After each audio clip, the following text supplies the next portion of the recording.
छत्तीसगढ़ में साय सरकार के प्रस्तावित मंत्रिमंडल विस्तार की चर्चा एक बार फिर जोर पकड़ चुकी है और अब यह अटकलें तेज हो गई है कि 10 अगस्त को मंत्रिमंडल में नए चेहरों को शपथ दिलाई जा सकती है। दिल्ली से लौटने के बाद खुद मुख्यमंत्री विष्णुदेव साय के बयानों ने इस चर्चा को और हवा दे दी है।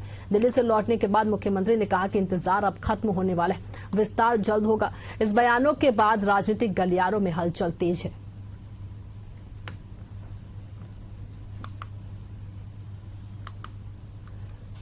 तो बता दें आपको कि जल्द ही मंत्रिमंडल विस्तार को लेकर चर्चा की जा रही है और अटकलें जो है इसको लेकर तेज हो गई है। 10 अगस्त को मंत्रिमंडल में नए चेहरों को शपथ दिलाई जा सकती है, ये भी कहा जा रहा है।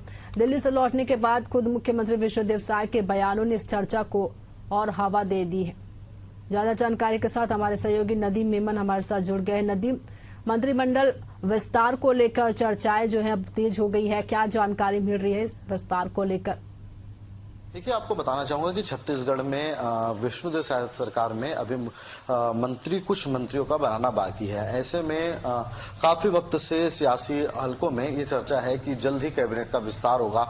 हालांकि हाल ही में मुख्यमंत्री विष्णुदेव साय और प्रदेश अध्यक्ष किरण सिंहदेव और संगठन महामंत्री के साथ जो है दिल्ली के दौरे पे थे। उन्होंने तमाम बड़े नेताओं से मुलाकात की और मुलाकात के बाद जो सूत्र के आज खबर मिली है कि लगभग जो है नाम को जो है दे दी गया है, उस पे आला कमान की हरी झंडी देना बाकी है। ऐसे में छत्तीसगढ़ में ये माना जा रहा है कि आने वाले 10 अगस्त पे लगभग जो है वो मंत्रिमंडल विस्तार के शपथ ग्रहण जो है वो हो सकता है।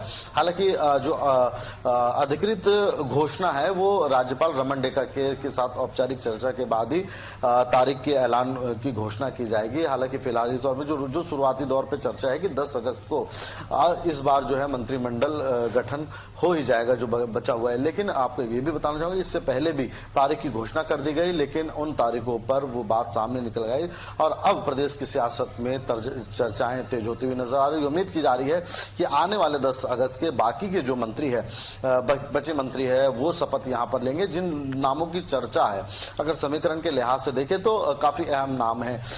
शुरुआती दौर में जो नाम चल रहे थे वो वरिष्ठ विधायक और पूर्व में मंत्री रहे अजय चंद्राकर का नाम है। अजय चंद्राकर ओबीसी वर्ग से आते हैं और काफी लंबा अनुभव सियासत में रहा, मंत्रिमंडल के सदस्य भी रहे। इस लिहाज से रायपुर संभाग से एक बड़ा नाम उनको भी माना जाए। राजेश मुणत पूर्व में 15 साल पीडब्ल्यूडी मंत्री रहे, उनका नाम है। इसके अलावा ही अगर हम बात करें तो गजेंद्र यादव दुर्ग से विधायक चुनकर के आए, उनका नाम है। लेकिन इन नामों के साथ ही अमर अग्रवाल एक कद्दावर नेता है बिलासपुर संभाग के और लंबे समय तक मंत्री रहे हैं। लखीराम अग्रवाल के पुत्र जो है वो है। और अब इन नामों के बीच दो नए नाम यहां पर उभर कर आ रहे हैं। वो दो नामों की अगर मैं जिक्र करूं तो एक जो है गुरु खुशवंत साहेब का नाम समझ आए, क्योंकि काफी बड़ा नाम है। एक समाज में अपना दबदबा बना जो है इनका माना जाता है, इसीलिए इनकी दावेदारी और भी मजबूत होती आ रही है। वहीं अंबिकापुर से पूर्व उप मुख्यमंत्री टीएस सिंहदेव को हराने वाले राजेश अग्रवाल के नामों की भी चर्चा यहां पर है। तो अब जो है नामों की चर्चा तेज हो चुकी है। इन तमाम नामों पर जो है मंथन और मोहर जो है वो आला कमान को लगाना है। ऐसे में ये देखना होगा कि आने वाली जो 10 तारीख है, उन तारीख में जो मंत्रिमंडल के शपथ होंगे वो कौन चेहरा होगा और किनको जो है वो यहाँ पर स्थान देगी। क्योंकि देखिए, इस बार जिन लोगों को शामिल किया जाएगा, ये भी कहा जा रहा है कि हरियाणा की तर्ज में जो है 14 मंत्रिमंडल के सदस्य होंगे। हालांकि 90 के अनुसार जो है 13 मंत्रिमंडल मुख्यमंत्री को मिला के होते हैं। तो ऐसे में हरियाणा के तर्ज में एक मंत्रिमंडल का सदस्य बढ़ेगा, तो ऐसे में 14 लोग जो है वो मंत्रिमंडल के सदस्य होंगे, ये भी कहा जा रहा है।